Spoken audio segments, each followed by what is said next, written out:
मी सुरुवातीला जयश्रीताई देशपांडे यांना विनंती करते की त्यांनी अभंग म्हणून आपल्या अभ्यास वर्गाला सुरुवात करावी. ऐकू येते ना बरोबर? हो हो येते. बदा हो भावे तुम्ही श्रीराम जय राम जय जय राम. मुखी वदा हो भावे तुम्ही श्रीराम जय राम जय जय राम. राम नामे जळतील पापे जीवा विश्राम. राम नामे जळतील पापे तोच जीवा विश्राम. संसाराचा खेळ घडीचा इथेच हा राहणार. पुण्याईचा ठेवा तुमच्या बरोबरी येणार. संकट काळी धावून येईल कौसल्येचा राम. राम नामे जळतील पापे तोच जीवा विश्राम. राम नामे जळतील पापे तोच जीवा विश्राम. अडकून कोरे संसाराच्या जाळ्यामध्ये काल तुम्ही जाळ्यामध्ये मोक्षाची ही वाट. भवसागर हा तारील तुमचा भक्तांचा निजधाम. राम नामे जळतील पापे तोच जीवा विश्राम. राम नामे जळतील पापे तोच जीवा विश्राम. तुम्ही आम्ही सर्व प्रवासी एकच आपुला गाव. पैल तीराला नेईल आपली राम प्रभू ही नाव. नौकेच्या या नावाड्याला काय देऊ लीला. राम नामे जळतील पापे तोच जीवा विश्राम. राम नामे जळतील पापे तोच जीवा विश्राम. तन मन धन हे अर्पुन प्रभुला भक्ती करा निष्काम. आयुष्याचे सार्थक हो निरंतर नाम. पेटी मध्ये शिल्लक टाका श्रीराम जय राम जय जय राम. राम नामे जळतील पापे तोच जीवा विश्राम. राम नामे जळतील पापे तोच जीवा विश्राम. वदा हो भावे तुम्ही श्रीराम जय राम जय जय राम. राम नामे जळतील पापे तोच जीवा विश्राम. राम नामे जळतील पापे तोच जीवा विश्राम. तोच जीवा विश्राम. तोच जीवा विश्राम. धन्यवाद. छान. आपण आपल्या निरूपणाला सुरुवात करूया. आपण 13वा अध्याय अभ्यासत आहोत आणि आज आपण 17व्या श्लोक पासून पुढे घेणार आहोत. मी सुरुवात करते. ब्रह्मानंदम परमसुखदम केवलम ज्ञानमूर्तिम द्वंद्वातीतं गगनसदृशं तत्त्वमस्यादिलक्ष्यम् एकं नित्यं विमलमचलं सर्वधी साक्षिभूतं भावातीतं त्रिगुणरहितं सद्गुरुं तं नमामि. गुरुर्ब्रह्मा गुरुर्विष्णु गुरुर्देवो महेश्वरः गुरुः साक्षात् परब्रह्म तस्मै श्री गुरवे नमः. अलंकापुरी पुण्यभूमी पवित्र तिथे नांदतो ज्ञान राजा सुपात्र तया आठवीता महापुण्य राशी. नमस्कार माझा सद्गुरु श्री ज्ञानेश्वरासी. तर आपण हा 13वा अध्याय अभ्यासत आहोत आणि यामध्ये आपण आता परब्रह्म स्वरूप नेमकं कसं आहे ते समजावून घेतो आहोत. आणि आतापर्यंत आपण अनेक श्लोकांमधून हे बघितलंय की परब्रह्म स्वरूप हे कसं आहे. तर हे निर्गुण आहे, निराकार आहे, निरवयव आहे आणि विरोधाभासातूनही भगवंतांनी आपल्याला हे समजावून सांगितलं आहे की ते सत आहे आणि असतही आहे. ते दूर आहे आणि समीपही आहे. आणि हे कसं आहे हे की आपण हे आतापर्यंत समजावून घेतलं आणि हा विरोधाभास म्हणजे नेमका कसा आहे तेही आपण समजावून घेतलं. सर्वव्यापी आहे, सर्वज्ञ आहे आणि सर्व भूतमात्रांचे पोषण करणारे आहे, तसेच संहारही करणारे आहे, भूतमात्रांना उत्पन्न करणारेही आहे. असं हे व्यापक असं हे स्वरूप आहे. आणि खरं सांगायचं तर हे कोणत्याही प्रमाणाने समजावून घेणं हे अशक्यच आहे. आपण फक्त आता हे शब्दांनी समजावून घेतोय म्हणजे थेरी त्याची समजावून घेतोय. तसं बघितलं तर हा अनुभूतीचाच विषय आहे. तर मी सुचेताला विनंती करते की तिने 17वा श्लोक आणि त्याच्या ओव्या त्याचं वाचन करावं.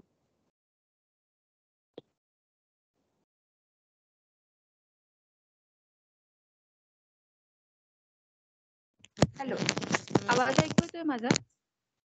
हा येतो. श्लोक 17.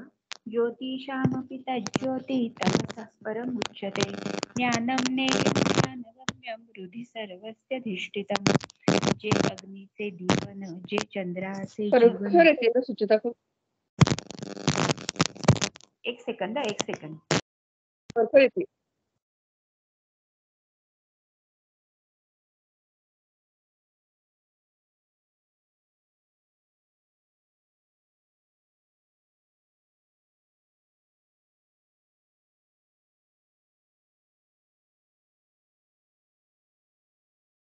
हॅलो, येतोय ऐकू आवाज? हा येतोय.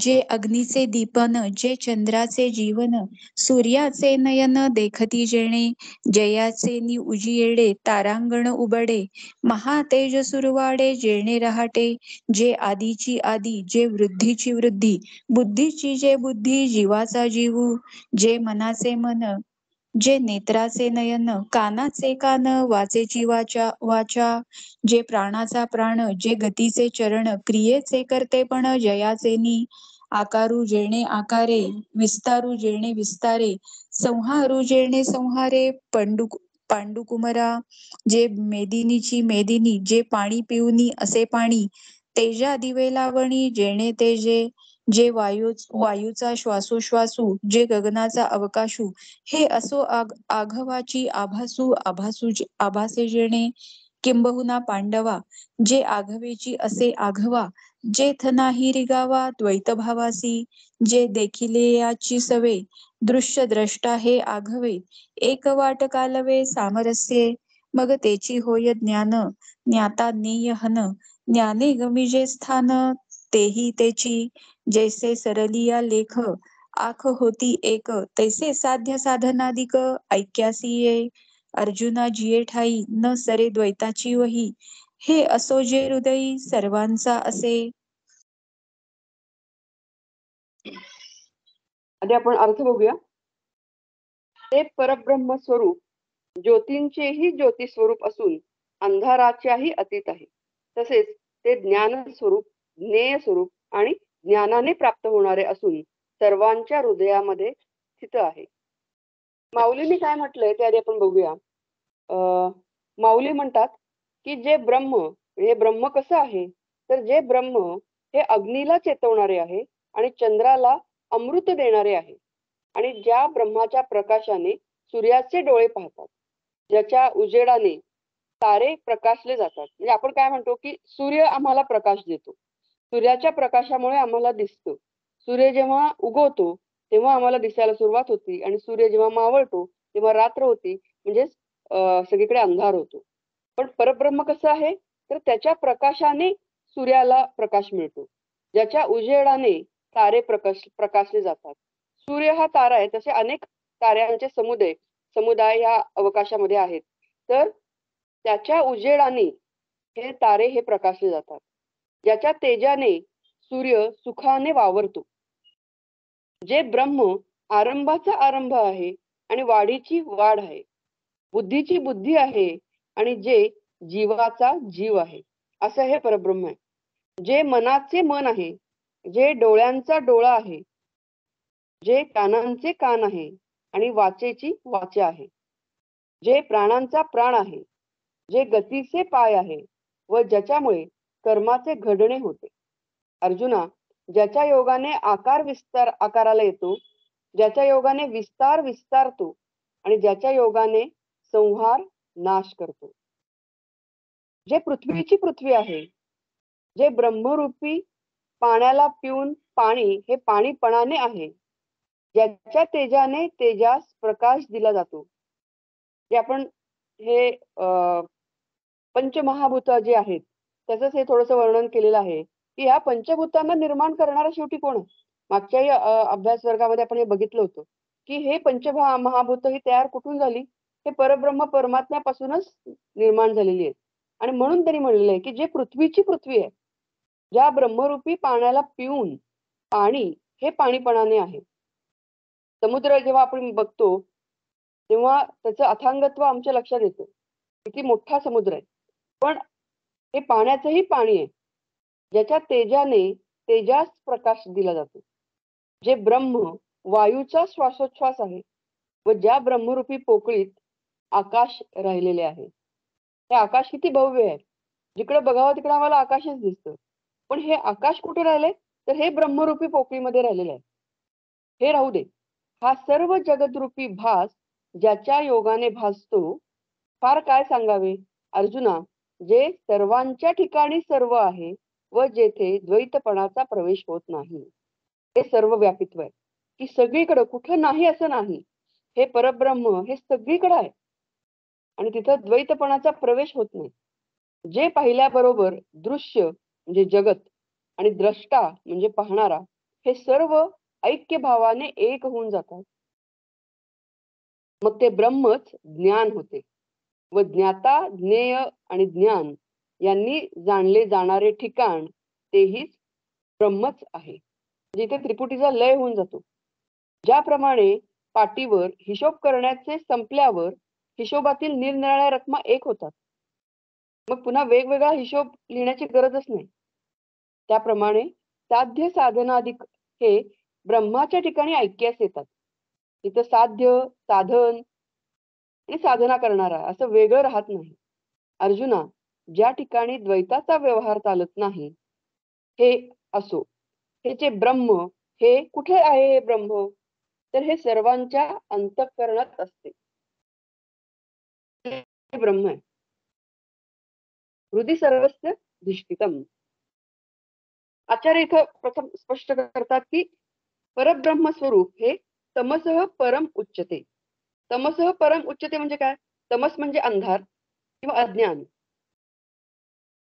अज्ञान म्हणजे काय? प्रकृती.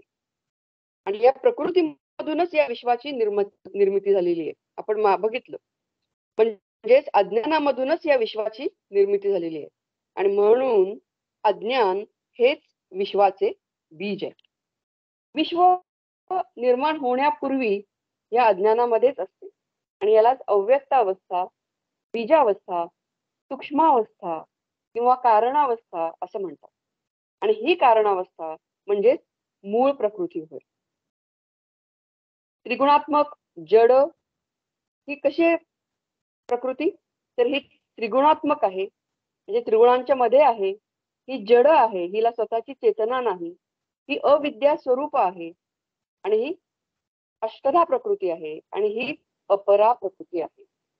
आपण मागच्या ह्याच्यामध्ये हे सगळं बघितलं होतं की परब्रह्म परमात्मा हा कसा आहे, तर हा अभिन्न निमित्त उत्पादन कारण आहे. अद्वय असं हे ब्रह्म आहे आणि याला एकोहम बहुश्याम अशी स्फूर्ती झाली आणि त्याच्यापासून प्रकृती निर्माण झाली.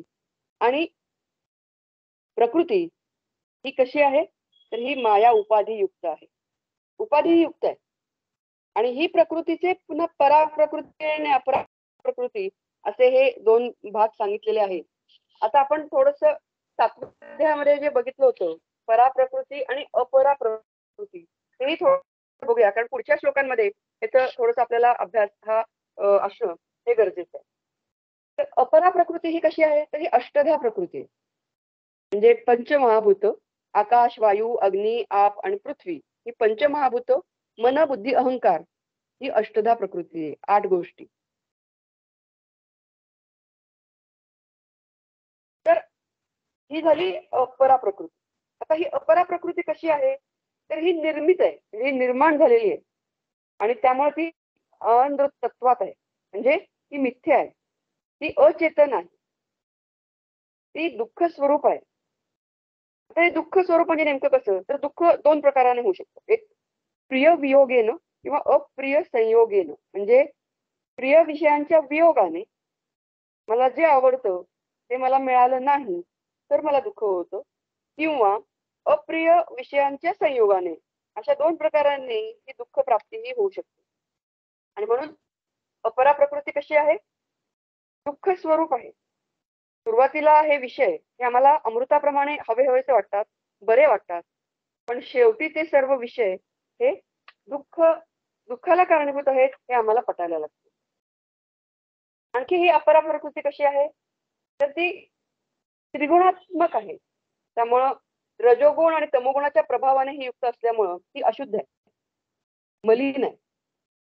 आणि तमोगुण प्रधान असणारी ही प्रकृती जीवाच्या बुद्धीवर आवरण घालते. तर आमची ही सगळी शरीरं ही कशाने निर्माण झालेली आहेत, तमोगुण प्रधान आहेत. आणि म्हणून ही प्रकृती जीवाच्या बुद्धीवर आवरण घालते आणि बुद्धी ही मोहग्रस्त होऊन विवेकहीन होते. मग इथं सारासार विवेक हा संपायला लागतो. आणि मग योग्य काय, अयोग्य काय, धर्म काय, अधर्म काय हे आम्हाला समजेनासं होतं. आणि मग अधर्मामध्ये, पापाचरणामध्ये मनुष्याची गती वाढू शकते किंवा त्यामध्येच मनुष्य प्रवृत्त होऊ शकतो. महाभारतामध्ये दुर्योधन स्वतःच भगवंताला उत्तर देतो की जानामी धर्मम न च मे प्रवृत्ती, जानामी अधर्मम न च मे निवृत्ती. काय म्हणतोय की मला माहितीये धर्म काय आहे आणि अधर्म काय आहे, पण धर्म काय आहे हे माहिती असलं तरी तिकडं माझी प्रवृत्ती होत नाहीये, आणि अधर्म काय आहे हे जरी मला माहित असलं तरी तिकडं माझी निवृत्ती होत नाहीये. आणि याला एकच कारण, आणि ते म्हणजे लोभ. मनुष्याचं मन हे कामनेने, लोभाने हे अतिशय ग्रस्त झालेलं आहे आणि त्यामुळे त्याला धर्म, अधर्म, पाप, पुण्य यांचा योग्य निर्णय हा काही घेता येत नाही. आसुरी गुण हे मनामध्ये वाढत जातात आणि मनुष्य हा विषयांच्या पूर्णपणे आहारी जातो. विषयांच्या शिवाय तो जगूच शकत नाही. आणि अशी ही प्रकृती अशुद्ध, मलिन ही जीवाला संसार बंधनामध्ये अडकवते. अजून अपरा प्रकृती कशी आहे, तर ती जड आहे, अचेतन आहे आणि तिला स्वतःची स्वतंत्र सत्ता नाही. प्रकृती ही अपरा प्रकृती ही दृश्य आहे, इंद्रिय गोचर आहे आणि त्यामुळे तिचं स्वरूप आम्ही जाणू शकतो. आम्हाला हे विश्व दिसतं, आम्हाला ही वेगवेगळी जी शरीर आहेत, आपण जी मागच्या अभ्यासामध्ये बघितली होती की जरायुज, अंडज, स्वेदज, उद्भिज, ही जी काही वेगवेगळी जी शरीरं आहेत या विश्वामध्ये असलेली, ही आम्हाला दिसतात. आम्ही ती जाणून घेऊ शकतो कारण त्याचं आम्हाला ती इंद्रिय गोचर आहेत. आणि अपरा प्रकृती ही कशी आहे, मिथ्या आहे, जड आहे, दुःखात्मक आहे. आणि ही अपरा प्रकृती बुद्धीवर अज्ञानाचे आवरण घालून जीवाला बहिर्मुख विषयासक्त करते आणि क्रमाने जीवाचे अधःपतन करते. ती संसारामध्ये जीवाला अडकवून ठेवते आणि स्वतःच्या वर्चस्वाखाली ठेवते. कठपुतली बाहुल्यांच्या प्रमाणे ही जीवांना मोहित करून जन्मानुजन्म नाचवते, अक्षरशः नाचवते. प्रत्येक जीव हा स्वतःच्या स्वभावानुसार म्हणजेच प्रकृतीनुसार आचरण करतो आणि तो पूर्णपणे प्रकृतीच्या अधीन असतो. अशी ही अपरा प्रकृती आहे. आणि पराप्रकृती म्हणजे नेमकं काय, तर पराप्रकृती अपरा प्रकृतीपासून भिन्न आहे. ही पराप्रकृती ही शुद्ध आहे, चेतनात्मक आहे आणि ही पराप्रकृती अपरा प्रकृतीचे पोषण करून तिला सत्ता स्फूर्ती प्रदान करते आणि म्हणून ती श्रेष्ठ आहे, उत्कृष्ट आहे. ही पराप्रकृती म्हणजे जीव स्वरूपाची, क्षेत्रज्ञ स्वरूपाची आहे. आणि मग आता आमच्या लक्षात येतं की जेव्हा परब्रह्म परमात्म्याने एकोहम बहुश्याम ही स्फूर्ती झाल्यानंतर प्रकृती निर्माण केली आणि प्रकृतीच्या साह्याने, अपरा प्रकृतीच्या साह्याने हे सगळं विश्व तयार केलं, विश्व निर्मिती केली आणि विश्व निर्मिती केल्यानंतर त्या जगत कारण असलेल्या परब्रह्माने विश्वामध्ये प्रवेश केला. आता त्या परमात्म्याने या अष्टधा प्रकृतीने युक्त असलेल्या विश्वामध्ये सर्व उपाधींच्या मध्ये सर्व नामरूपांच्या मध्ये जीव स्वरूपाने प्रवेश केला. कसा प्रवेश केला? जीव स्वरूपाने प्रवेश केला. म्हणजेच हे जे परब्रह्म आहे, हे जे सच्चिदानंद स्वरूप परब्रह्म आहे, ते जीव स्वरूपाला प्राप्त झाले. आणि असा हा क्षेत्रज्ञ स्वरूप असणारा जीव म्हणजेच पराप्रकृती. आता आमच्या मनात एक शंका येते की परब्रह्माने या उपाधीमध्ये प्रवेश कसा काय केला? कारण परब्रह्म आणि विश्व ह्या दोन वस्तू नाहीच आहेत. विश्वामध्ये आत्मा नाही अशी एकही जागा नाहीये, वस्तू नाही किंवा स्थानही नाहीये. हे जसं घट निर्माण झाल्यानंतर आकाशाने घटामध्ये प्रवेश केला असं म्हणणं चुकीचं ठरेल. कारण आकाश नाही असं स्थानच अस्तित्वात नाहीये. म्हणजे घटाच्या आतही आकाश आहे आणि घटाच्या बाहेरही आकाशच आहे. ते अंतर्बाह्य व्याप्त आहे. म्हणजे आकाशामध्येच घट अस्तित्वात आहे. त्याचप्रमाणे सच्चिदानंद स्वरूप परब्रह्मामधूनच ही विश्वाची निर्मिती झालेली आहे. म्हणजे सर्व विश्वच परब्रह्मामध्ये अस्तित्वात आहे. मग परब्रह्माने हा प्रवेश कसा केला म्हणून असं आपण मग आपल्या मनामध्ये विचार येऊ शकतो. तर हा प्रवेश कसा केला? तर यासाठी आपण मागेही एक उदाहरण बघितलं होतं. तर बिंबस्थानीय सूर्य आणि सूर्याचं प्रतिबिंब अनेक बादल्यांमध्ये जर आम्ही पाणी घेतलं तर त्या सूर्याचं प्रतिबिंब जे बादल्यांमध्ये पाण्यांमध्ये पडतं आणि त्या पाण्यांमध्ये आम्हाला जे प्रतिबिंबानी सूर्य दिसतो ते उदाहरण आपण इथं लक्षात घेऊ शकतो. अनेक बादल्यांमध्ये पाणी घेतलेलं आहे आणि त्या पाण्यामध्ये प्रतिबिंब रूपाने सूर्य यांनी प्रवेश केलेला आहे. आता हे जर पाणी मलिन असेल, त्याच्यामध्ये माती असेल तर ते प्रतिबिंब आम्हाला स्पष्ट दिसू शकेल का? दिसू शकणार नाही. त्या पाण्यामध्ये जर तरंग असतील तर ते स्पष्टपणे आम्हाला दिसू शकेल का? तर दिसू शकणार नाही. म्हणजे ते पाणी हे स्वच्छ असायला पाहिजे, शांत असायला पाहिजे, तरच ते प्रतिबिंब आम्हाला व्यवस्थित दिसू शकेल. बिंबस्थानीय सूर्य हा अनेक बादल्यांच्या पाण्यांमध्ये प्रतिबिंब रूपाने प्रवेश करतो. हे प्रतिबिंब केवळ बादलीमध्ये पडत नाही तर बादलीमधील पाण्यामध्येच पडते. कारण शुद्ध असणाऱ्या पाण्यामध्येच प्रतिबिंब निर्माण करण्याची शक्ती आहे.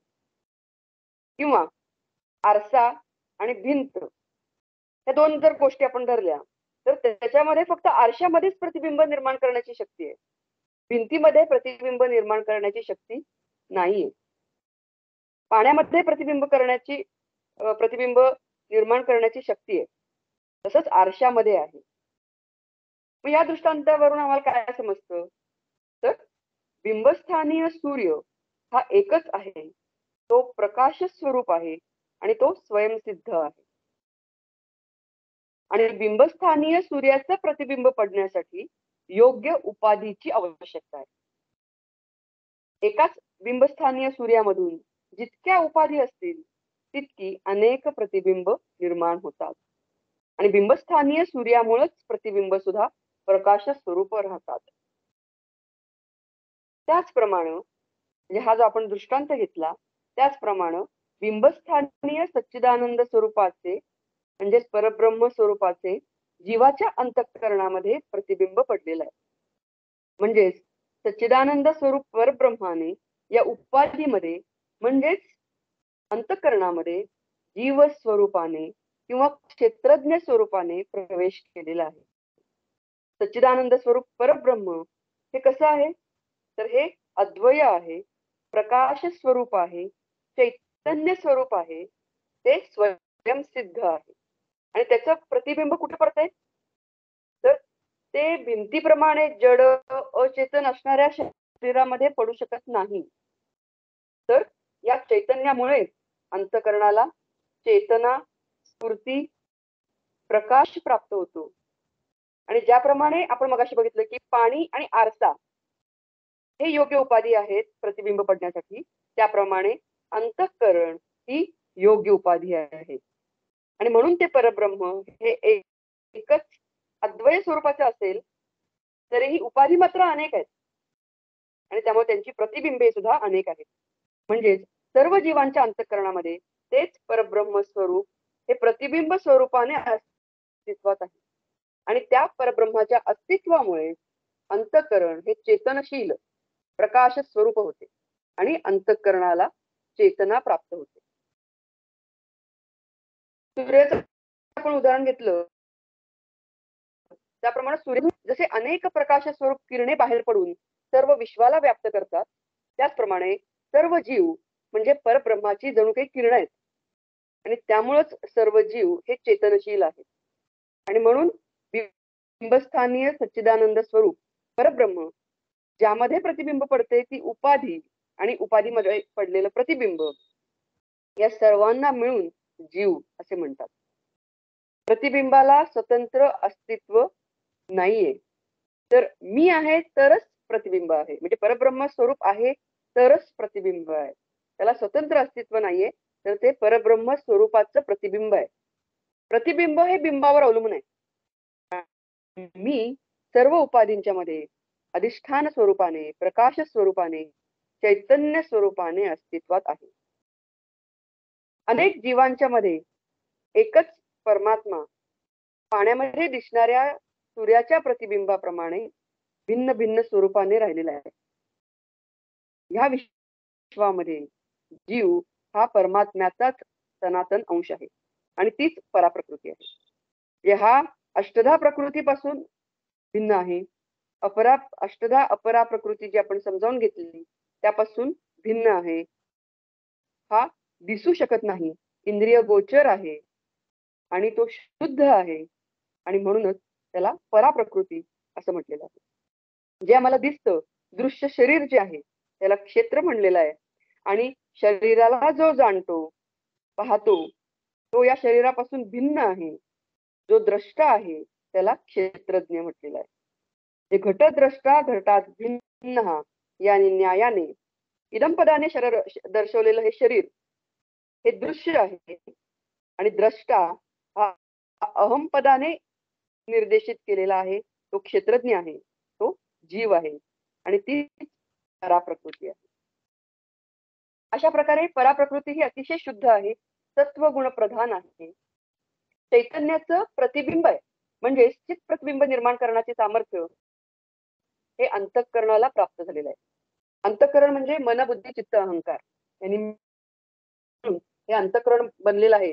आणि आपण मागच्या ह्याच्यात बघितलं होतं की हे सत्वगुणांपासून बनलेलं आहे. अंतःकरण कशापासून बनलेलं आहे? तर सत्वगुणापासून हे बनलेलं आहे. म्हणजे अपरा प्रकृती म्हणजे काय, तर सूक्ष्म पंचमहाभूते, शरीर झाली अपरा प्रकृती आणि पराप्रकृती म्हणजे अंतःकरण. अपरा प्रकृती हे जड अचेतन आहे, पराप्रकृती हे सचेतन आहे. पराप्रकृती ही रजोगुण तमोगुण प्रधान आहे आणि पराप्रकृती ही सत्वगुण प्रधान आहे. अपरा प्रकृती ही अशुद्ध आहे, पराप्रकृती ही शुद्ध आहे. अपरा प्रकृती ही क्षेत्र स्वरूप आहे आणि पराप्रकृती ही क्षेत्रज्ञ स्वरूप आहे. अपरा प्रकृतीमध्ये आपल्याला नानात्व, अनेकत्व बघायला मिळतं, कारण हे सगळं विश्वामध्ये आपण बघतो. अनेक गोष्टी आहेत, अनेक शरीर आहेत, या सगळ्या इंद्रिय गोचर आहेत. इदम प्रत्यय गोचर ही अपरा प्रकृती आहे आणि अहम प्रत्यय गोचर ही पराप्रकृती आहे. पराप्रकृती कशी आहे? एकत्वाने भरलेली आहे. तिथं एकत्व आहे, द्वैत भाव नाही. म्हणून अशी ही अत्यंत शुद्ध सत्वगुण प्रधान चेतनात्मिक पराप्रकृती ही अपरा प्रकृतीला उपजीव्य आहे. म्हणजे अपरा प्रकृतीला पराप्रकृती ही स्फूर्ती देते आणि पराप्रकृतीमुळे अपरा प्रकृतीमधून निर्माण झालेले विश्व हे धारण केले जातं. ही चेतनात्मक पराप्रकृती ही अपरा प्रकृतीच्या म्हणजेच उपाधीच्या अंतरंगामध्ये निवास करते. हे कुठं आहे? अंतःकरणामध्ये आहे पराप्रकृती आणि सर्व विश्वाला म्हणजे सर्व व्यापारांनाही धारण करते. धारण करणे याचा अर्थ काय तर पोषण, वर्धन, रक्षण करणे. म्हणजे पराप्रकृती ही अपरा प्रकृतीला सत्ता, स्फूर्ती तर देतेच आणि अपरा प्रकृतीचं पोषण, वर्धन आणि रक्षणही करते. याचाच अर्थ सर्व उपाधींच्या मध्ये अंतरंगामध्ये हा जीव राहतो. आणि शरीराच्या सहवासाने काय होतं तर शरीराच्या सहवासाने तो स्वतःचे खरे स्वरूप परमात्म स्वरूप विसरतो आणि शरीराशी म्हणजे देह, इंद्रिय, प्राण या सर्वाशी तो पूर्ण तादात्म्य पावतो आणि शरीरालाच मी म्हणवून घेतल्यामुळं त्याच्या मनामध्ये अहम, मम हे प्रत्यय निर्माण होतात आणि अहंकारामुळे आणि ममकारामुळे तो त्या शरीराचे, त्या इंद्रियांचे सर्व गुणधर्म मीच्या स्वरूपावर आरोपित करतो. आणि त्यामुळं आपोआपच संसाराचे पोषण होतं, वर्धन होतं. इतकंच नाही तर जीव हा बाह्य विश्वामध्येही हा घट आहे, हा पट आहे. याप्रमाणे नामरूपांच्या अनेक कल्पना निर्माण करून त्या विषयांच्या मध्येच उपभोगण्याची कामना निर्माण करतो. जे तिथेही पुन्हा द्वैत हे निर्माण व्हायला लागतं. म्हणजे हा माझा, हा दुसरा ह्याप्रमाणे तिथेही द्वैतभाव निर्माण होतो. आणि मग त्या अनुषंगाने मी करता, मी भोगता, मी सुखी, मी दुःखी याप्रमाणे ह्या संसाराचं वर्धन व्हायला लागतं.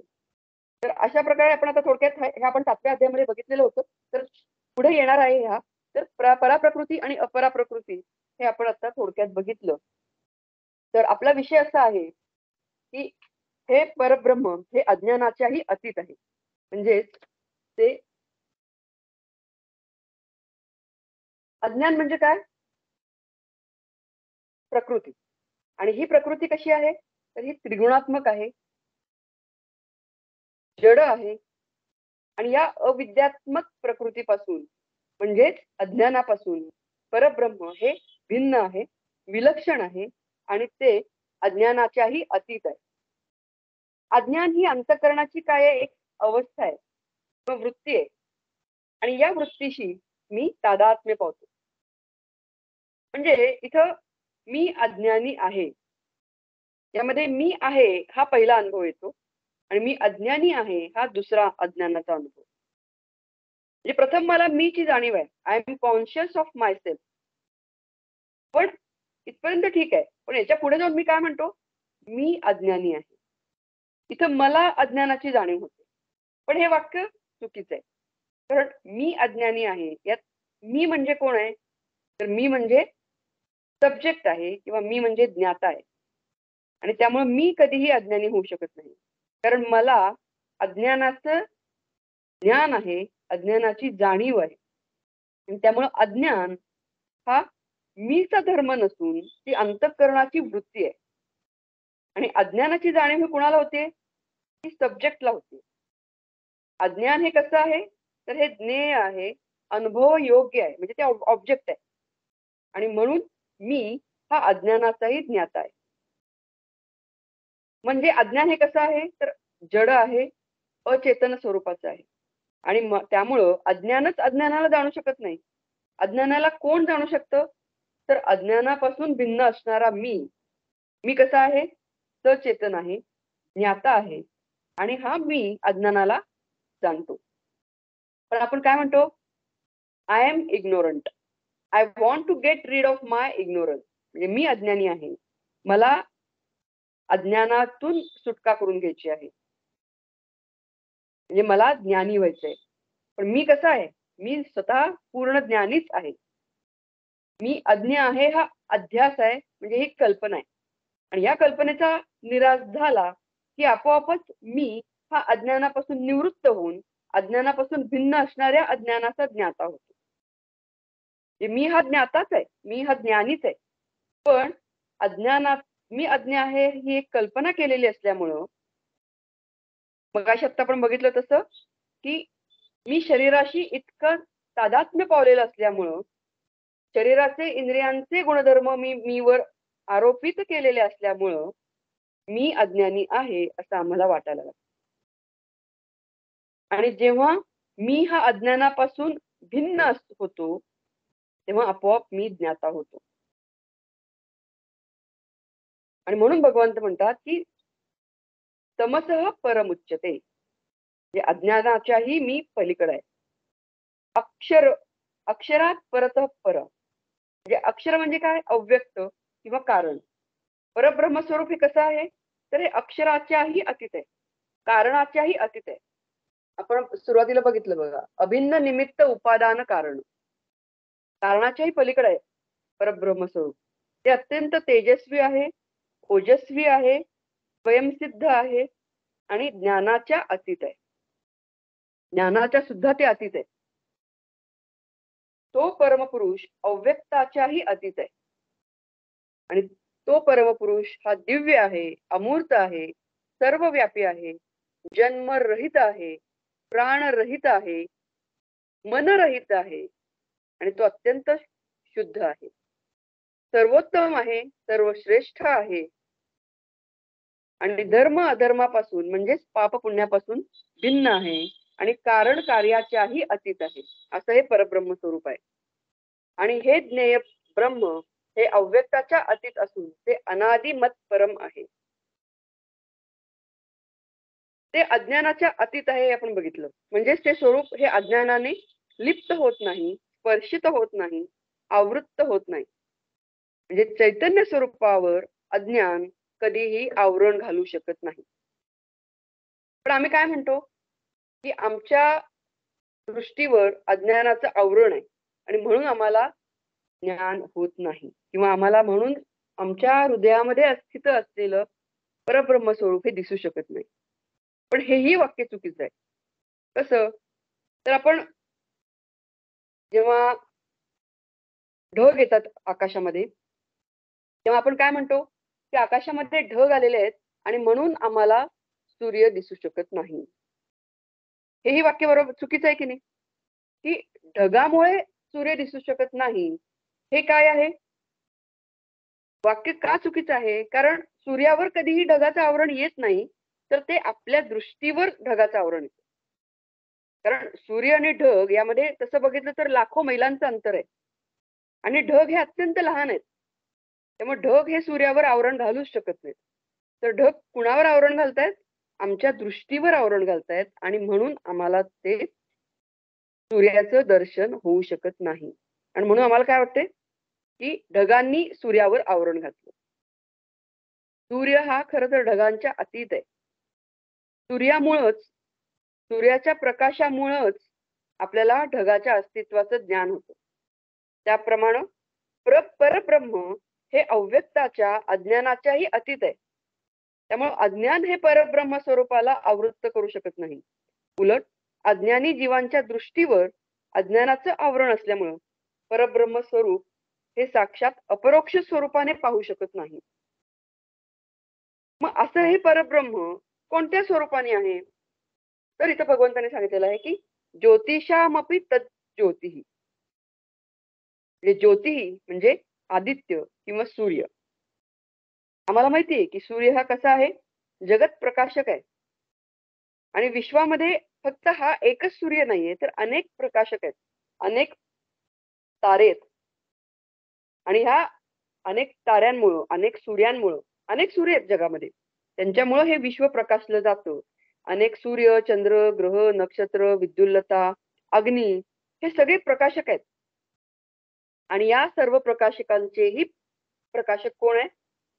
परब्रह्म आहे, जे लाईट ऑफ लाईट. म्हणून ज्योतिषामपि तत् ज्योतिः. सूर्य, चंद्र विश्वाला प्रकाशमान करतात, पण त्यांनाही प्रकाशमान करणारा मी ज्ञाता क्षेत्रज्ञ स्वरूप परब्रह्म आहे. सूर्याला स्वतःला जाणीव आहे का की हा सूर्य आहे? नाही. तर ही जाणीव मीला आहे आणि म्हणून हा परब्रह्म हा सूर्याचा सुद्धा प्रकाशक आहे. विश्वनियामक परमात्म्याच्याच अनुज्ञेने वारा धावतो. म्हणजे जे विश्व आहे, हे विश्व कुणामुळे चाललेलं आहे? हे परब्रह्माच्या अनुज्ञेनंच चाललेलं आहे. त्याच्यामुळे सूर्य उगवतो, वारा धावतो, अग्नी, इंद्र, यम या सगळ्या देवता कार्यरत होतात. आम्हाला वाटतं की सूर्य उगवला, सूर्य मावळला. आम्हाला हेही माहितीये की सूर्य उगवतही नाही आणि सूर्य मावळतही नाही. सूर्य आहे तिथंच आहे. पण हे जे विश्व आहे, हे विश्व किंवा विश्वाचे जे नियम आहेत, हे कुणामुळे चालते? तर हे परब्रह्म परमात्म्यामुळेच चालते. आणि त्यामुळेच तिथं कुठलाही गोंधळ नाही. सूर्य रोज वेळेवर उगवतो, सूर्य रोज वेळेवर मावळतो, पर्वत स्थिर राहतात, नद्या सागराच्या दिशेने सतत प्रवाहित होतात, ऋतुचक्र नियमितपणे फिरतं. हे सगळं जे विश्वाचे नियम आहेत, कॉस्मिक लॉज आपण म्हणूया, हे कशामुळे होतंय? तर हे सगळं घडवून आणणारा हा परब्रह्म परमात्मा आहे. पण आम्ही मनुष्य मात्र आम्हाला दिलेल्या स्वातंत्र्याचा दुरुपयोग करतो आणि निसर्गामध्ये हस्तक्षेप करतो.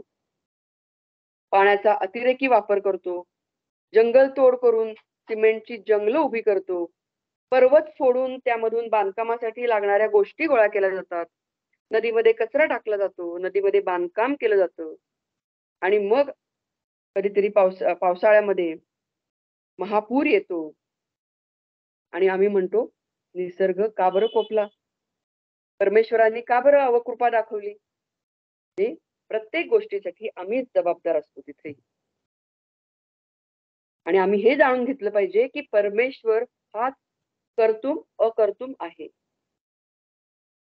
त्या परब्रह्म स्वरूपाला सूर्य, चंद्र, तारे, विद्युत शक्ती, अग्नी यापैकी कोणीही प्रकाशित करू शकत नाही. उलट त्याच्याच प्रकाशामध्ये हे सर्व प्रकाशक आहेत आणि हे सर्व चराचर विश्व हे प्रकाशमान होतं. आदित्य म्हणजे सूर्य, चंद्र, अग्नी यांच्यामध्ये जे तेज अखिल जगताला प्रकाशमान करतं ते परमात्म्याचंच आहे, हे आपण समजून घेणं गरजेचं आहे. आणि म्हणून भगवंतांनी म्हटलेलं आहे ज्योतिषाम अपि ज्योतिः, प्रकाशकांचेही प्रकाशक आहेत. आणि हे स्वयंप्रकाश स्वरूप, स्वयंसिद्ध असं हे स्वरूप आहे. आणि हे स्वरूप कुठं आहे? तर हे स्वरूप बाहेर कुठेही शोधायला जायची गरज नाहीये, तर हे सर्वांच्या हृदयामध्ये सन्निविष्ट आहे. आपण पराप्रकृती बघाशी बघितली की प्रतिबिंब स्वरूपाने हे परब्रह्म स्वरूप हे सर्वांच्या हृदयामध्ये आहे. सर्वांच्या हृदयामध्ये अंतर्यामी असून प्रत्यगात्म स्वरूपाने हे उपलब्ध आहे. आणि त्यामुळेच ते स्वरूप आपल्या अंतःकरणामध्येच प्राप्त होतं. कारण ज्ञानम ज्ञेयम ज्ञानगम्यम इति. काय म्हटलंय? ज्ञानम ज्ञेयम ज्ञानगम्यम इति. ज्ञानम म्हणजे काय? ज्ञान. ज्ञायते अनेन इति ज्ञानम. ज्ञानम म्हणजे काय? आपण या अध्यायाच्या सुरुवातीला जे काही 18 लक्षणं बघितली, ज्ञानाची 18 लक्षणं म्हणजे ज्ञान आहे. आपण बघितलं होतं. ते अमानित्वादी जे गुण आपण पाहिले म्हणजे ज्ञान. हे सगळे गुण हे ज्ञानप्राप्तीचे साधन आहेत. ज्ञेय म्हणजे काय? ज्ञेयम म्हणजे ज्ञेयम यत्तत् प्रवक्ष्यामि. ज्ञेय म्हणजे स्वतःच्या अंतःकरणामध्ये उपलब्ध असलेले परब्रह्म स्वरूप. आणि ज्ञानगम्यम म्हणजे परब्रह्म स्वरूप हे ज्ञानानेच प्राप्त होते. हे इथं भगवंतांनी सांगितलेलं आहे. परब्रह्म स्वरूप कसं प्राप्त होतं? तर हे ज्ञानानेच प्राप्त होतं. ज्ञान हेच परब्रह्म प्राप्तीचं साधन आहे. कर्मामुळे हे परब्रह्म स्वरूप प्राप्त होऊ शकत नाही. कर्मामुळे अप्राप्त वस्तूची प्राप्ती होऊ शकते. म्हणजे आम्ही कर्म करत जातो, आम्ही दिवसभर वेगवेगळी कर्म करतो, त्यामधून पैसा मिळवतो आणि मग आमच्याकडे गाडी नसेल तर आम्ही गाडी घेतो, आमच्याकडे बंगला नसेल तर आम्ही बंगला घेतो, आमच्याकडे दागिने नसतील तर आम्ही दागिने घेतो. म्हणजे कर्मामुळे अप्राप्त वस्तूची प्राप्ती होऊ शकते. पण कर्मामधून आत्मप्राप्ती मात्र होऊ शकत नाही. कर्मामधून ऐहिक, पारलौकिक सगळे विषय हे प्राप्त होऊ शकतात. पण आत्मप्राप्ती हे कर्माचे फळ होऊ शकत नाही. आत्मप्राप्ती हे कर्मजन्य नसून ते ज्ञानजन्य आहे. अनंत कोटी जन्मांच्या मध्ये कर्म केली तरीही कर्माने आत्मज्ञानाची प्राप्ती होत नाही. कारण कर्म हे अविद्येच्या विरोधी नसून अविद्येच्या अंतर्गतच आहे. आणि म्हणून कर्म हे ज्ञानाचे विरोधी आहे. त्यामुळे कर्माने आत्मस्वरूपाची प्राप्ती होत नाही. ज्ञान हेच आत्मप्राप्तीचे प्रमुख आणि मुख्य साधन आहे. आणि त्यासाठी अमानित्व हे जे आपण 18 गुण बघितले, हे ज्ञानप्राप्तीचे प्रमुख साधन आहे. आणि म्हणून साधकाने अमानित्वम पासून तत्वज्ञानार्थ दर्शनम पर्यंत असणारे सर्व दैवी गुण हे आत्मसात करण्याचा अभ्यास करणं हे गरजेचं आहे. ही साधना अत्यंत अवघड आहे, पण भगवंत म्हणतात अशक्य नाही. अभ्यासेन तु कौंतेय वैराग्येण च गृह्यते. अभ्यासाने आणि वैराग्याने हे सगळे गुण प्राप्त करणे हे शक्य आहे. आणि हे जे आत्मज्ञान आहे किंवा हे आत्मज्ञान आम्हाला प्राप्त करायचं असेल, तर त्यासाठी आधी आम्हाला ज्ञान आम्ही कसं ग्रहण करतो हे आम्हाला समजणं हे अतिशय गरजेचं आहे. तर आम्ही ज्ञान जे त्रिपुटीमधलं ज्ञान आहे किंवा जे प्रकृतीमधलं ज्ञान आहे किंवा जे विषयांचं ज्ञान आहे ते आम्ही कसं ग्रहण करतो? तर शब्द, स्पर्श, रूप, रस, गंध हे जे काही अनुसरून विषय आहेत, हे आम्ही ज्ञानेंद्रियांच्या साहाय्याने विषय हे ग्रहण करत असतो. म्हणजे आम्ही कानांनी शब्द ऐकतो, त्वचेनी स्पर्श जाणवतो आम्हाला, डोळ्यांनी आम्ही रूप बघतो, जिव्हा म्हणजे जीभ त्यांनी आम्ही रस अनुभवतो आणि नाकानी आम्ही गंध अनुभवतो. म्हणजे आम्ही सगळे विषय हे ज्ञानेंद्रियांच्या साहाय्याने अनुभवत असतो. ते आम्ही जेव्हा घट बघतो तेव्हा त्या घटाची वृत्ती ही आमच्या अंतःकरणामध्ये निर्माण होते आणि आम्हाला ते समजते. कारण हे ज्ञान हे त्रिपुटीजन्य ज्ञान आहे. इथं ज्ञाता, ज्ञेय आणि ज्ञान हे वेगळं आहे. म्हणजे कोणतंही ज्ञान आम्हाला त्रिपुटीतलं ज्ञान जर ग्रहण करायचं असेल, तर ते आम्हाला ज्ञानेंद्रियांच्या साहाय्याने आम्ही ते ज्ञान हे ग्रहण करतो. म्हणजे घटाची वृत्ती ही माझ्या अंतःकरणामध्ये निर्माण होते आणि मला त्या घटाचं ज्ञान होतं. किंवा मी जेव्हा टेबल बघते तेव्हा त्या टेबलाची वृत्ती ही माझ्या मनामध्ये निर्माण होते आणि मला त्या टेबलाचे ज्ञान होते. पण आता हे जे आत्म्याचं ज्ञान जे आहे, ते ज्ञान आम्हाला का होऊ शकत नाही? कारण इथं त्रिपुटी नाही. इथं ज्ञाता, ज्ञान आणि ज्ञेय हे तिन्ही वेगवेगळे नाहीयेत, तर तिन्ही एकच होतात. आणि म्हणून हे त्रिपुटीजन्य ज्ञान नाही आणि म्हणून आम्हाला ते ज्ञान होऊ शकत नाही. शब्दांनी ते आम्हाला समजू शकत नाही. आणि म्हणून हे ज्ञान जर आम्हाला आत्मसात करायचं असेल, तर त्यासाठी आम्हाला साधना करणं गरजेचं आहे. साधना करून आमचं अंतःकरण जे आता मलिन आहे, म्हणजे आपण जे सूर्याचं प्रतिबिंब पाण्यामध्ये पडतं, ते पाणी जर मलिन असेल, तर ते प्रतिबिंब आम्हाला स्पष्ट स्वरूपाने जाणवू शकणार नाही. म्हणजे ते पाणी शुद्ध होणं गरजेचं आहे. पण ते पाणी शुद्ध कसं होईल? तर ते पाणी त्यातली मलिनता जेव्हा निघून जाईल, तेव्हा ते पाणी शुद्ध होईल. म्हणजे ते पाणी शुद्धच आहे. पण ते इतर गोष्टी तेव्हा ज्याच्यात मिळत गेल्या, त्यामुळे ते अशुद्ध झालेलं आहे. आणि ते शुद्ध करत जेव्हा आम्ही जाऊ, तेव्हा ते पाणी शुद्ध होईल आणि मग त्याच्यातलं जे प्रतिबिंब पडलेलं आहे ते आम्हाला दिसू शकेल. तसंच आमचं अंतःकरण आपण बघितलं, पराप्रकृती ही कुठे आहे? अंतःकरणामध्ये. आणि ती आम्हाला का जाणवू शकत नाहीये? ती आम्हाला जाणवू शकत नाही याचं कारण तिथं मलिनता आहे. आणि मलिनता कशाची आहे? हे जे सगळे काम, क्रोध हे जे सगळे रिपू आहेत, हे तिथं भरून राहिलेले आहेत आणि अहंकार आहे. आणि या सगळ्यामुळं आम्हाला ते आमच्याच जवळ आहे, पण तरी सुद्धा आम्हाला ते जाणवू शकत नाही. आणि मग आम्ही काय करणं गरजेचं आहे? तर त्यासाठी आम्ही हे जे भगवंत म्हणतात की अभ्यासेन तु कौंतेय वैराग्येण च गृह्यते. हे जरी अवघड असलं, आता आम्हाला हे शब्दांनी कळवून घेताना सुद्धा आमची दमछाक होतीये. मग आम्हाला ती अनुभूतीपर्यंत जर पोहोचायचं असेल, तर आम्हाला खूप साधना करणं गरजेचं आहे. आणि ही साधना ही अवघड आहे, पण अशक्य नाहीये. आणि हे जे गुण आहेत, आम्ही जे अध्यायाच्या सुरुवातीला बघितले, हे गुण एक एक करत जर आम्ही आमच्यामध्ये जर आत्मसात करत गेलो, तर आमचं अंतःकरण हे शुद्ध होत जाईल. आणि मग आमच्याच अंतःकरणावर पडलेलं जे प्रतिबिंब आहे ब्रह्मस्वरूपाचं, ते आम्हाला त्याचं ज्ञान होऊ शकेल. आणि मग तिथं आम्हाला हे लक्षात येईल की तिथं त्रिपुटीचा लय होतो.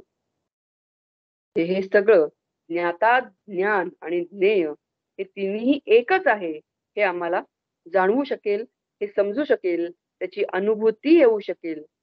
आणि म्हणून भगवंत म्हणतात, की अर्जुना, तू मुमुक्षू असल्यामुळे तुला ही साधना केलीच पाहिजे. आणि अर्जुनाच्या अनुषंगाने भगवंत आम्हालाही सांगतायत, की तुम्हाला ही साधना ही केलीच पाहिजे.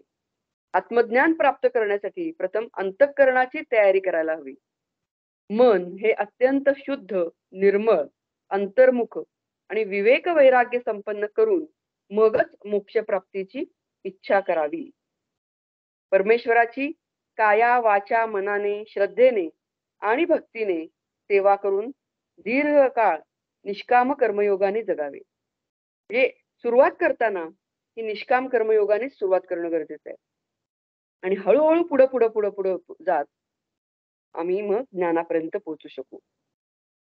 आणि जेव्हा आम्ही निष्काम कर्मयोगाने आमचं दिनचर्या आखू आणि मग आमचं मन जेव्हा शुद्ध होईल, पवित्र होईल, निर्मळ होईल आणि मग त्याच्या पुढे आम्हाला सद्गुरूंची प्राप्ती होईल. आणि परमेश्वर स्वतःच आपल्या भक्तावर अनुग्रह करण्यासाठी गुरुस्वरूपाने अवतीर्ण होतो. कारण हे सद्गुरूंशिवाय अशक्य आहे. हे जे ज्ञान आहे हे तुमचं तुम्ही मिळवू शकत नाही.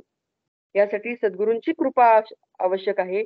पण सद्गुरूंची कृपा आपल्यावर होण्यासाठी त्यासाठी आम्ही आमचं मन हे शुद्ध करणं गरजेचं आहे. आणि मग गुरूंची सेवा करून त्यांच्या मुखामधून अत्यंत श्रद्धेने, एकाग्रतेने वेदांत शास्त्राचे श्रवण करावे. त्याबरोबर मनन चिंतन करून ज्ञानामध्ये निष्ठा प्राप्त करावी. आणि मग ज्ञानामध्ये दृढ स्थिर होऊन आपण स्वतःचे स्वरूप स्वतःमध्येच अपरोक्ष स्वरूपाने पाहावे. आणि या तत्वज्ञानाच्या पारमार्थिक दृष्टीमुळे अज्ञान आणि अज्ञानकल्पित संसाराचा पूर्णपणे ध्वंस होतो. आणि साधक हा स्वतःच साध्य स्वरूप होतो, परब्रह्म स्वरूप होतो, तो कृतकृत्य होतो. त्याला आत्मज्ञानाची प्राप्ती होते आणि आत्मज्ञानाच्या सहाय्याने या परब्रह्म स्वरूपाची प्राप्ती होते. तर आता आपण 18वा श्लोक बघूया. मी सुचिताला विनंती करते की तिने 18वा श्लोक आणि त्याच्या ओव्या त्याचं वाचन करा. इति क्षेत्रं तथा ज्ञानं ज्ञेयं चोक्तं समासतः मद्भक्त एतद्विज्ञाय मद्भावायोपपद्यते. एवं तुझ पुढा आदि क्षेत्र सुहाडा दाविले फाडोवाडा विवंचुनी तैसेची क्षेत्रापाठी जैसेनी देखसी दिठी तैसे ज्ञान किरीटी सांगितले अज्ञानाही कौतुके रूप केले निके जव आयणी तुझी टेके पुरे म्हणे आणि आता हे रोकडे उपपत्ती वाचेनी पवाडे निरुपले उघडे नेय पैका हे आघवीच विवंचना बुद्धी भरोनी अर्जुना मत्सिद्धी भावना माझिया येती देहादी परिग्रही संन्यासू करुनिया जिही जीवू माझ्या ठाई वृत्तिकू केला ते माते किरीटी हेची जाणोनिया शेवटी आपण पया साठोवाटी मीची होती परी हे मुख्य गा अवधारी सोहोपी सर्वापरी रचिली आम्ही कडा पायरी कीजे निराळी माचू बांधीजे अथवा असुईजे तरी तैजैसी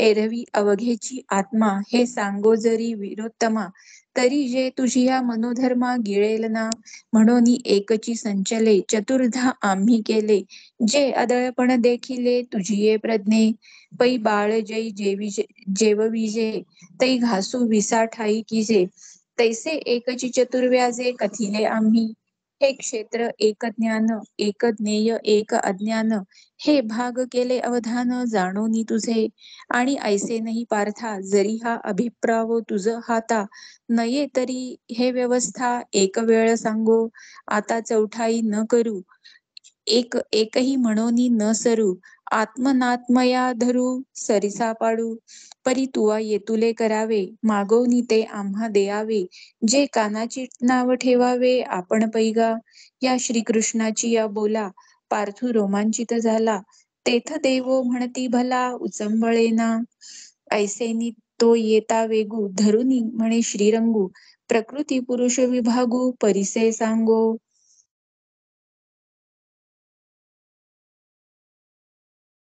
हे जे आत्मज्ञान आहे हे आम्हाला का प्राप्त होऊ शकत नाही? तर यासाठी मी तुम्हाला सगळ्यांना विनंती करेन की मागच्या रविवारी दासबोध निरूपण जे चालू आहे तर त्यामध्ये आत्मज्ञान निरूपण लक्षण हा समास सध्या चालू आहे आणि त्यामध्ये दादानी म्हणजे विवेक सबनीस यांनी अतिशय सुंदर ह्या आत्मज्ञान निरूपण हे केलेलं आहे. सध्या चालू आहे. तर मागचा भाग हा सर्वांनी बघावा. मला तुम्ही मेसेज करा, मी तुम्हाला त्याचं रेकॉर्डिंग आहे ते पाठवते. तर अतिशय सुंदर पद्धतीनं त्यांनी म्हणजे वेगवेगळे व्हिडिओज दाखवून किंवा वेगवेगळी चित्र दाखवून त्यांनी खूप छान पद्धतीनं हे सगळं समजावून सांगितलेलं आहे. आणि हे आपण बघत गेलो की आपल्या बऱ्याचशा आयडियाज ह्या क्लिअर होत जातात. म्हणजे आता आपण म्हणलं तसं त्रिपुटीजन्य ज्ञान असल्यामुळं आम्हाला या सगळ्या वस्तू त्यांची वृत्ती आमच्या अंतःकरणामध्ये निर्माण होते आणि आम्हाला त्याचं ज्ञान होतं त्या वस्तूचं. पण आत्मज्ञान आम्हाला का होऊ शकत नाही? त्यासाठी त्याने एक सांगितलं होतं की समजा गुगबुगाय हा शब्द जर मी म्हटला तर त्याचं ज्ञान आमच्या मनामध्ये काही निर्माण होतं का? नाही होऊ शकत. कारण गुगबुगाय नावाची काही ज्ञान आमच्या मनामध्ये नाही किंवा त्याचा अर्थ हे आम्हाला माहित नाही. त्यामुळे त्या शब्द म्हटल्यानंतर त्याची वृत्ती ही आमच्या अंतःकरणामध्ये निर्माण होऊ शकत नाही. तसं आत्मज्ञान किंवा आत्मा किंवा जीवात्मा असं काही म्हटल्यानंतर ती वृत्ती आमच्या मनामध्ये निर्माण होत नाही कारण आम्हाला त्याचं ज्ञान नाहीये. आणि म्हणून हे ज्ञान जर प्राप्त करायचं असेल तर त्यासाठी सद्गुरूंची कृपा असणं हे अत्यंत आवश्यक आहे. आता आपण अर्थ बघूया. तर याप्रमाणे क्षेत्र तसेच ज्ञान आणि ज्ञेय हे संक्षेप रूपाने सांगितले. हे सर्व जाणून माझा भक्त माझ्या स्वरूपाला प्राप्त होतो. म्हणजे हे जर ज्ञान झालं भक्ताला तर तो हा माझ्याच स्वरूपाला प्राप्त होतो असं भगवंतांनी आश्वासन दिलेलं आहे.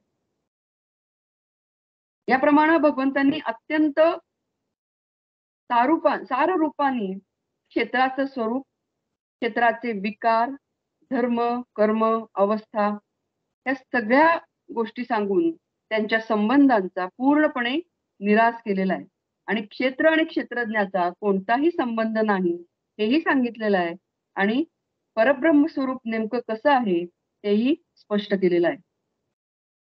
आणि हे क्षेत्र हे कसं आहे तर हे अनात्म स्वरूप असल्यामुळं ते त्याज्य आहे. त्याज्य म्हणजे काय, ते टाकून द्यायचं असं नाहीये. क्षेत्राच्या माध्यमातूनच आम्हाला क्षेत्रज्ञापर्यंत पोहोचता येणार आहे.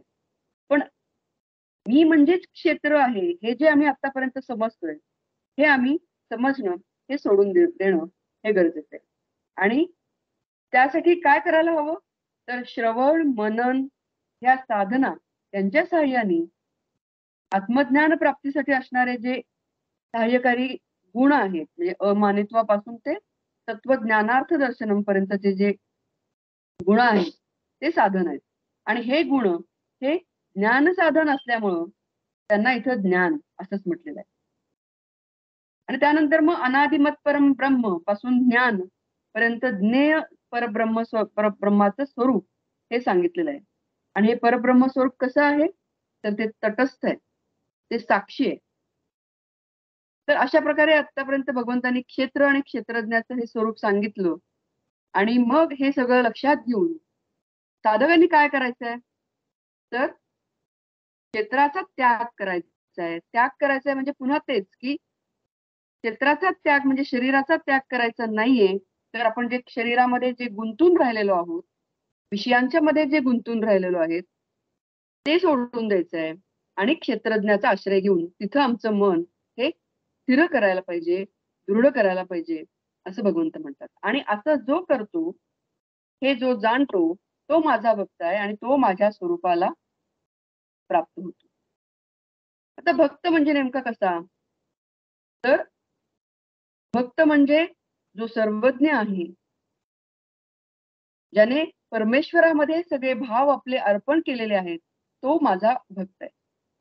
तो जे पाहतो, जे ऐकतो, ज्याला स्पर्श करतो ते सर्वच भगवान स्वरूप आहे ही त्याची दृढ निश्चित धारणा झालेली असते. आणि त्याच्या मनामधून अहंकार, ममकार, काम, क्रोध हे विकार हे पूर्णपणे गळून पडलेले आहेत. परमेश्वर हाच या विश्वाचा उत्पत्ती, स्थिती, लय करता आहे हे तो दृढ समजून आहे. आणि तो निरतिशय आहे, सर्वश्रेष्ठ आहे. आणि परमेश्वर हेच माझे अंतिम साध्य असून तोच माझा उद्धार करता आहे अशी या भक्ताची दृढ निष्ठा असते, त्याच्या बुद्धीची दृढ धारणा असते. आणि अशा प्रकारे हा माझा भक्त प्रत्येक कर्म हे मला समर्पित करतो. आता समर्पण ही एक शारीरिक क्रिया नाहीये, तर तो अंतःकरणाचा एक उदात्त भाव आहे, उत्स्फूर्त भाव आहे. आणि माझा भक्त हे मला सर्वस्व त्यांचं अर्पण करतो. आणि त्यामुळेच त्याचं अंतःकरण हे अत्यंत शुद्ध सत्वगुण प्रधान होते. आपण बघितलं की अंतःकरण जे मलिन झालेलं आहे, ती मलिनता आपल्याला काढायची. आणि ती मलिनता काढण्यासाठी हा भक्त कसा आहे, पूर्ण त्याचं सर्वस्व त्यांनी भगवंताला अर्पण केलेलं आहे. आणि त्याचं अंतःकरण हे अतिशय शुद्ध आहे, सत्वगुण प्रधान आहे.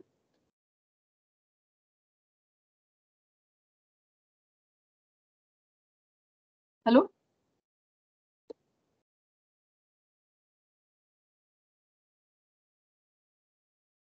आवाज गेला होता का? नाही, येतोय. येतोय ना? हा. हो.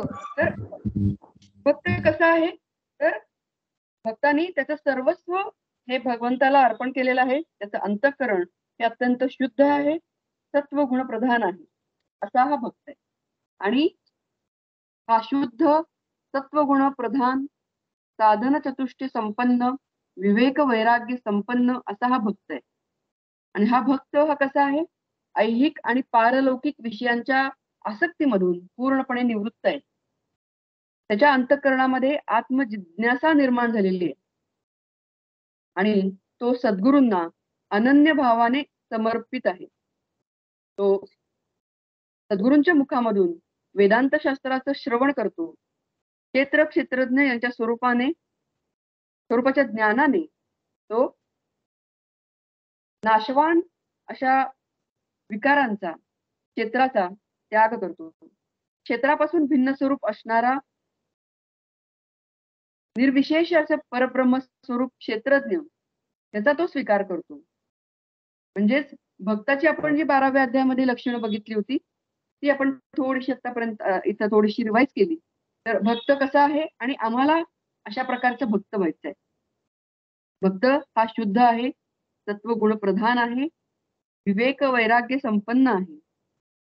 आणि असा हा भक्त हा निश्चितपणे सद्गुरूंच्या कृपेने ज्ञानाची प्राप्ती करून देतो, म्हणजेच आत्मज्ञानाची प्राप्ती करून देतो.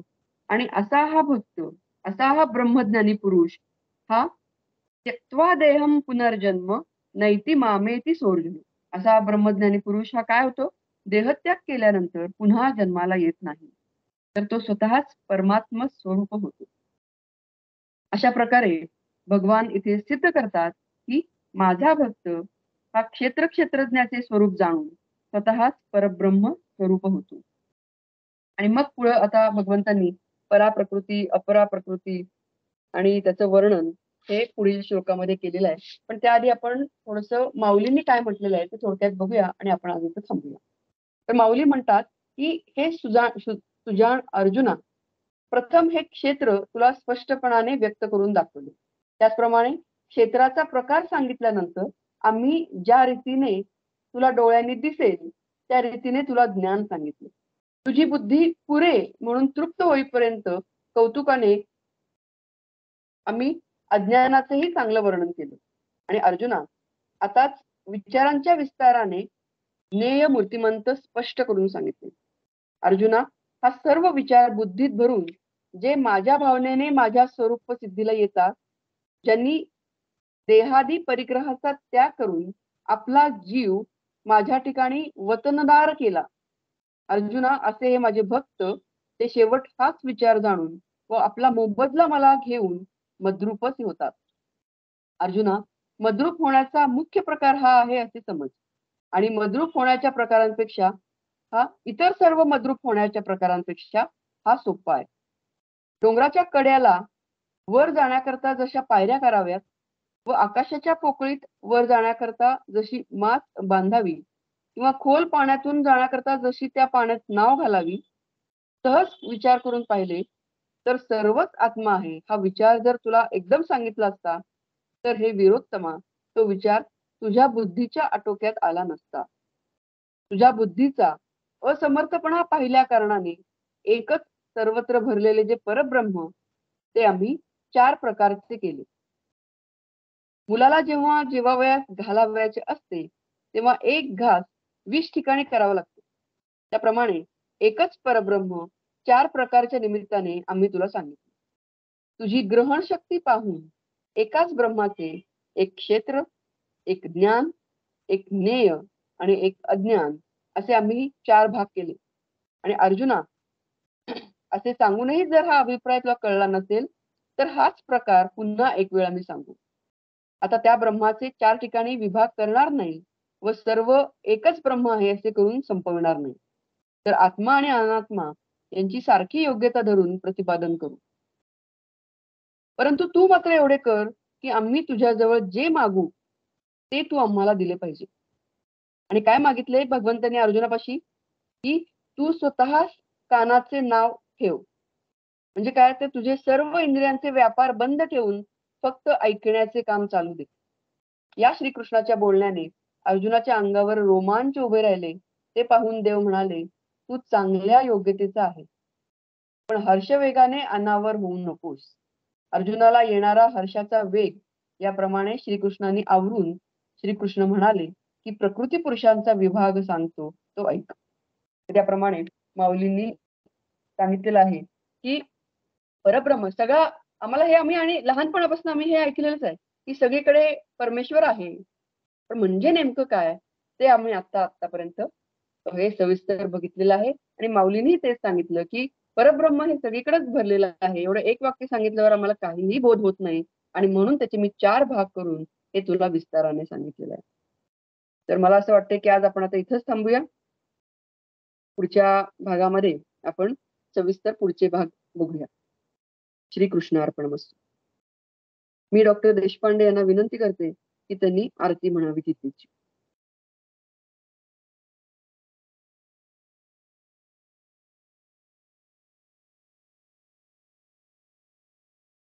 माझा आवाज येतोय? हा, हॅलो. येतोय येतोय येतोय. एक वेगळी आरती भगवद्गीतेची आहे, मराठीतली, ती म्हणतोय मी. जय देवी जय भगवत गीते, आरती ओवाळू तुझ वेद माते. जय देवी सुखकरणी दुःखहरणी जननी वेदांची, अगाध महिमा तुझा नेणे वीरेंची. ते तू ब्रह्मी तल्लीन होसी ठाईंची, अर्जुनाचे भावे प्रगटे मुखींची. जय देवी 700 श्लोक व्यासोक्ती सार, 18 इतुका विस्तार. एक अर्धपाद करीतो उच्चार, स्मरण मात्रे त्यांच्या निरसे संसार. जय देवी जय भगवद गीते, आरती ओवाळू तुझ वेद माते. जय देवी तुझा पार किती वर्णू मी दीन, अनन्य भावे तुझ आलो मी शरण.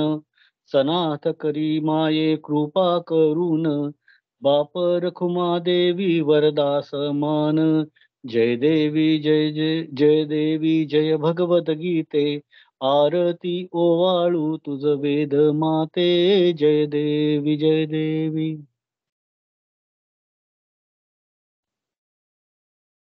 छान. गीतेची मराठीतील आरती खूपच छान आहे. मी आता जयश्री ते सोनी यांना विनंती करते की त्यांनी पसायदान म्हणावे.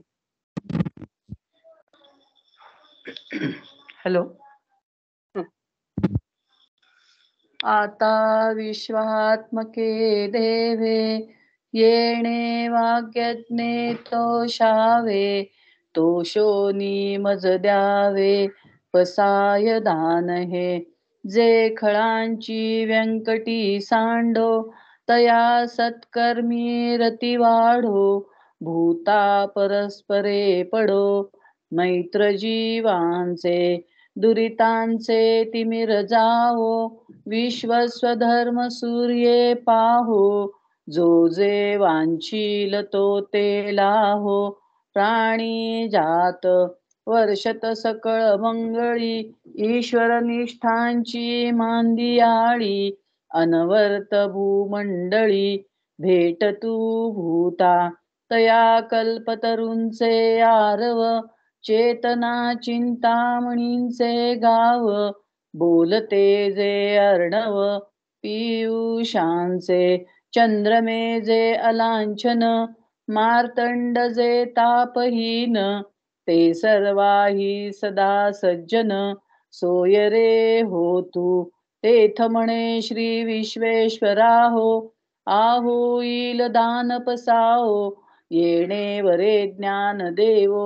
सुखिया झाला, सुखिया झाला, सुखिया झाला. पंढरीनाथ महाराज की जय. छान छान सर्वांनी छान झालं. छान झाला आजचा अभ्यास वर्ग. जयश्री त्यांचा अभंग पसायदान आणि आजची आरती पण जरा वेगळी होती मराठीतली. पहिल्यांदा बरं. ऐकली, छान वाटली. आणि हं. निरूपणही छान. जरा अवघड विषय होता पण अगदी सोपा करून छान सांगितलं.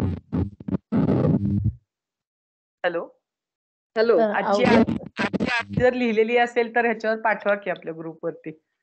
हा पाठवते पाठवते. हा हा परत म्हणता येईल का? हो हो हो. छान आहे आरती, छान आहे. आणि निरूपण छान झालं बरं का. हो. अवघड विषय आहे, विषय विषय अवघड आहे. अवघड आहे. चालेल.